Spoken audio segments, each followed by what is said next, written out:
Assalamualaikum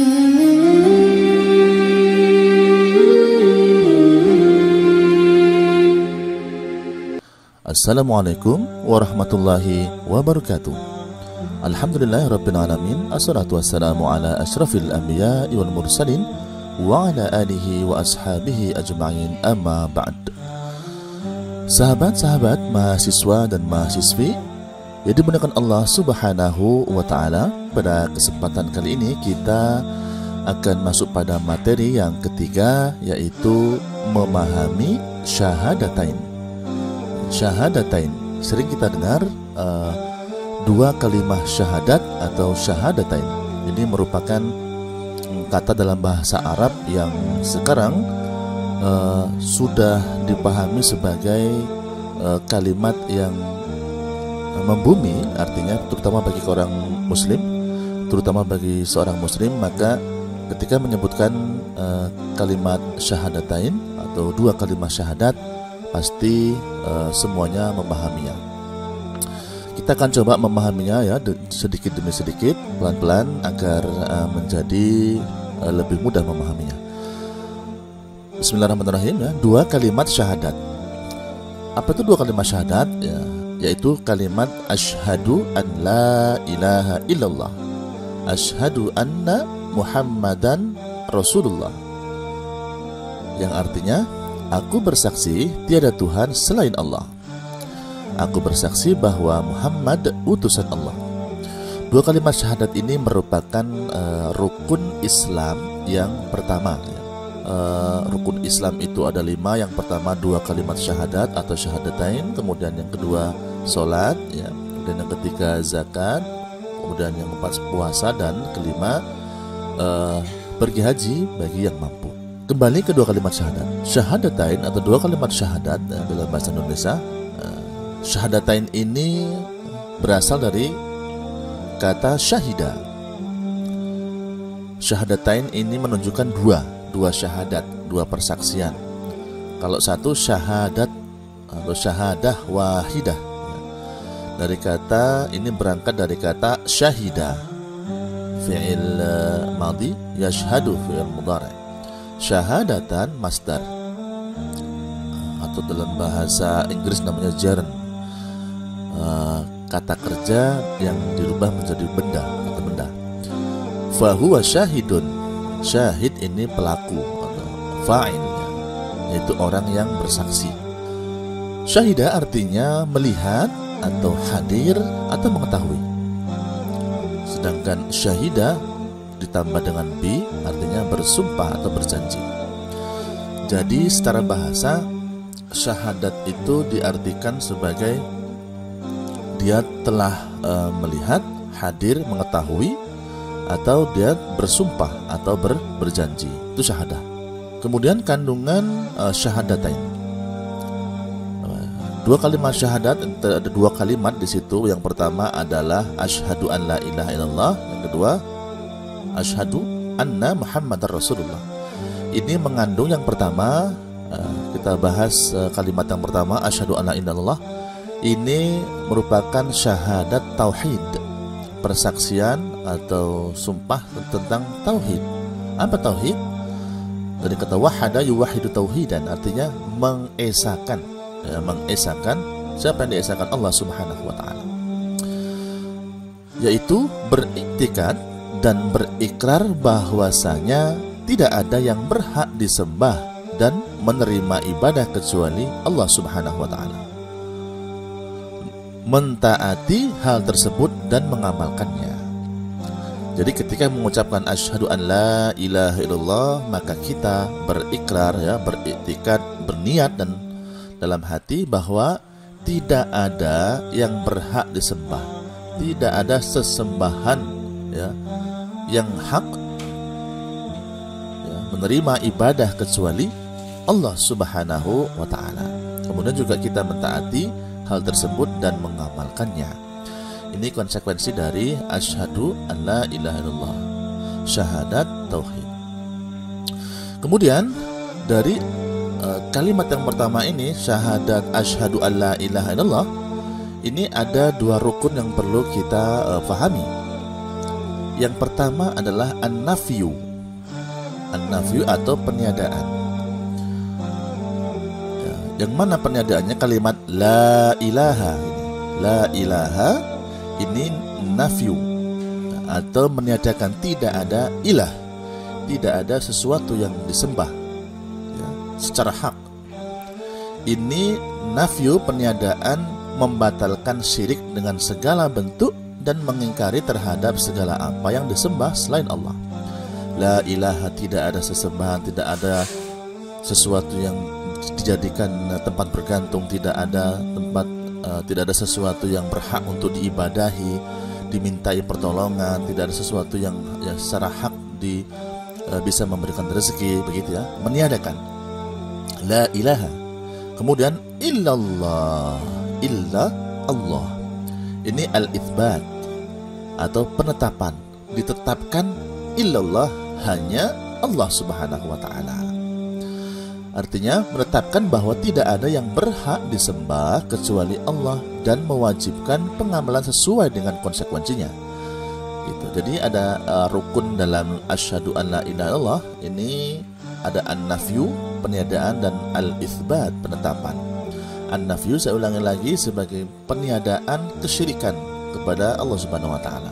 Tidak ada sesuatu yang berhak untuk diibadahi ya, illallah, isbatnya, penetapannya, kecuali atau hanya Allah Subhanahu wa taala. Dan ini memiliki konsekuensi bahwa kalau kita berikrar, mengakui, berjanji ya, mengucapkan, bersaksi bahwa tiada ilah, tiada Tuhannya kecuali hanya Allah yang berhak untuk diibadahi, maka ini berkonsekuensi pada kewajiban-kewajiban ketauhidan kepada Allah Subhanahu wa taala. Ini syahadat la ilaha illallah. Yang kedua ya adalah syahadat asyhadu anna Muhammadar Rasulullah. Ini merupakan syahadat risalah. Syahadat risalah. Syahadat persaksian risalah, ajaran, kerasulan, kenabian, yaitu mengakui secara lahir dan batin bahwa Nabi Muhammad SAW adalah hamba Allah dan Rasulnya. Ini penting. Nabi Muhammad adalah hamba Allah dan Rasulnya yang diutus kepada manusia secara keseluruhan serta mengamalkan konsekuensinya. Apa konsekuensinya? Mentaati perintahnya, membenarkan ucapannya, menjauhi larangannya, dan tidak menyembah Allah kecuali dengan apa yang disyariatkan melalui ajaran Rasulullah SAW. Ini saya bertanda merah, hamba Allah, Rasulnya. Artinya bahwa Nabi Muhammad adalah juga sama seperti kita, yaitu sebagai hamba Allah, punya tanggung jawab, kewajiban untuk beribadah. Karena memang Allah Subhanahu wa taala menciptakan manusia, menciptakan jin hanya untuk beribadah kepada Allah. Wa ma khalaqtul jinna wal insa illa liya'budun. Tidaklah aku ciptakan jin dan manusia melainkan untuk menyembah kepadaku. Yang membedakan adalah Rasulnya di sini. Kalau beliau adalah manusia pilihan, ya, kekasih Allah yang diutus sebagai pembawa risalah, pelengkap dari risalah-risalah Nabi sebelumnya. Selanjutnya, syahadat asyhadu anna Muhammad Rasulullah ini juga ada rukun, ada rukunnya. Seperti yang saya beri tanda merah tadi, ada abduhu wa rasuluhu, bahwa Muhammad SAW adalah abduhu, ini hambanya. Hambanya siapa? Allah Subhanahu wa taala. Wa rasuluhu, dan rasulnya, Rasul Allah Subhanahu wa taala.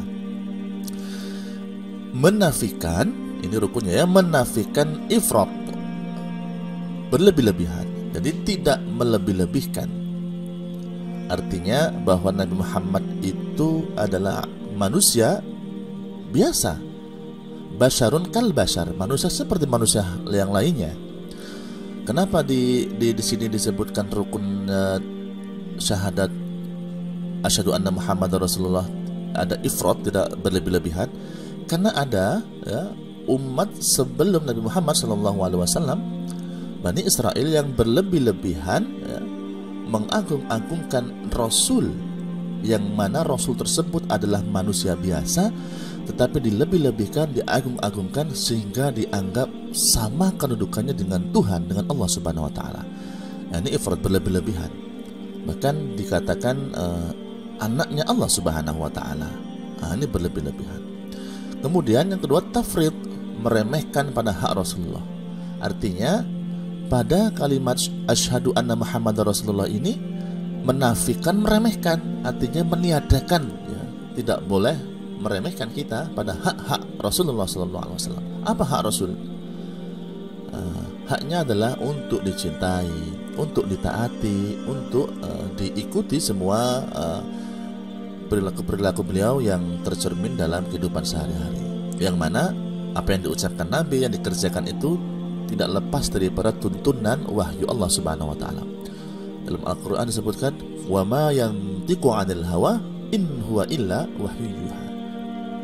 Jadi apa yang dikatakan oleh Nabi SAW itu bukan dasar wahyu, bukan berdasarkan hawa nafsu, melainkan berdasarkan wahyu. In huwa illa wahyu yuha. Perkataannya Nabi itu menjadi hujjah, menjadi hadis, ya, dalil. Perbuatannya pun juga menjadi hujjah, menjadi dalil dasar dalam beribadah. Muhammad SAW adalah makhluk yang paling sempurna dalam dua sifat yang mulia ini, ya. Di sini artinya hamba yang menyembah. Nabi Muhammad punya tanggung jawab tetap sebagai hamba biasa, dia menyembah. Maksudnya beliau adalah manusia yang diciptakan dari bahan yang sama dengan bahan ciptaan manusia lainnya, juga berlaku atasnya apa yang berlaku atas orang lain. Jadi sama dengan kita tanggung jawabnya. Cuma yang membedakan adalah ar-risalah, ya, kerasulan. Kemudian juga keutamaan beliau itu sudah mendapat jaminan ampun dari Allah Subhanahu wa taala. Selanjutnya, kemudian syarat diterimanya syahadatain. Jadi syahadat itu diterima jika sesuai dengan beberapa syarat berikut ini. Ada 7 yang sering kita kenal, 7 syarat diterimanya syahadatain atau 2 kalimat syahadat. Yang pertama, ilmu, mengetahui, yang menafikan jahil atau kebodohan. Menafikan itu meniadakan.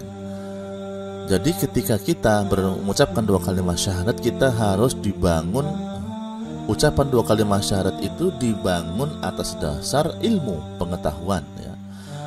Atas dasar mengetahui apa yang dibaca, apa yang diucapkan itu, kita tahu betul apa yang menjadi konsekuensinya.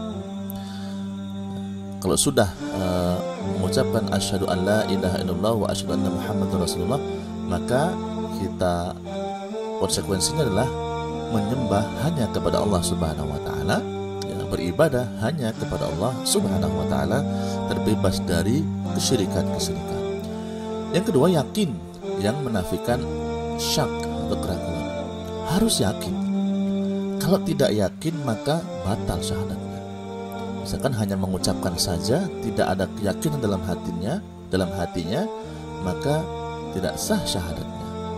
Karena menjadi syarat, ya, dia harus yakin dalam hati sesuai dengan makna iman secara istilah yang pada pertemuan yang lalu saya katakan, saya sebutkan beberapa pendapat ulama bahwa iman itu adalah yakin, ya, tasdik, membenarkan di dalam hati, kemudian ikrar di lisan dan diamalkan dalam perbuatan.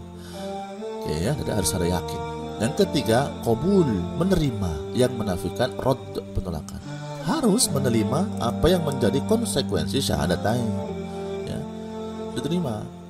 Kalau menolak apa yang menjadi konsekuensi syahadat, maka tidak sah. Dia mengucapkan 2 kalimat syahadat tetapi dia yakin, tetapi dia menolak konsekuensinya seperti harus beribadah kepadanya. Dia menolak, ya, bahkan mengingkari kewajiban-kewajiban sebagai seorang muslim, maka syahadatnya tidak sah. Yang keempat adalah inqiyad atau patuh, yang menafikan tarak atau meninggalkan. Dia harus patuh, dia harus patuh. Syahadat itu tanpa ada kepatuhan maka tidak sempurna syahadatnya, atau bahkan bisa batal syahadatnya. Ikhlas, yang menafikan syirik. Semua ibadah, semua ketaatan, ya, dalam menyembah kepada Allah Subhanahu wa taala harus niatnya lillahi taala, liwajhillah atau lillahi taala, ikhlas karena Allah. Dikatakan ikhlas itu berarti niatnya untuk Allah Subhanahu wa taala. Bukan ikhlas ridho tapi tidak ada tujuan selain Allah. Kalau misalkan mengatakan ikhlas tetapi niatnya untuk orang lain, itu bukan ikhlas. Kalau ikhlas, kalau niatnya untuk Allah Subhanahu wa taala. Yang keenam, sidqun atau jujur, yang menafikan kadzib atau dusta. Harus secara jujur kita mengakui, mengikrarkan dua kalimat syahadat.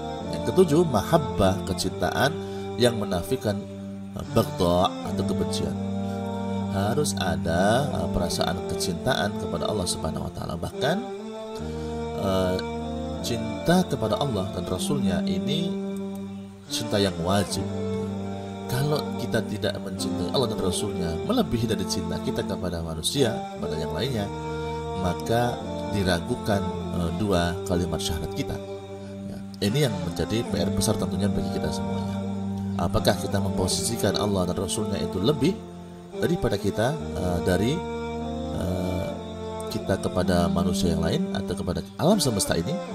Ini merupakan syarat diterimanya syahadat.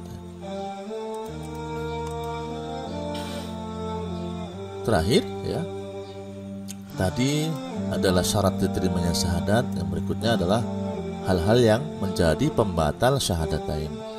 Apa yang sudah kita ucapkan, ikrarkan asyhadu alla ilaha illallah wa asyhadu anna muhammadar rasulullah, itu bisa batal jika yang pertama murtad, ya, keluar dia dari agama Allah, tidak lagi meyakini Islam sebagai agama yang diridhoi oleh Allah, agama yang benar ya, menurut Allah Subhanahu wa taala. Keluar dari agama Islam, kebatal syahadatnya. Atau syirik. Kalau murtad jelas ya, syirik ini kadang yang orang tidak tahu gitu ya, atau mungkin secara halus telah melakukan kesyirikan tapi dia tidak sadar. Itu menyekutukan Allah Subhanahu wa taala seperti sihir dan sejenisnya, sihir, santet dan sebagainya.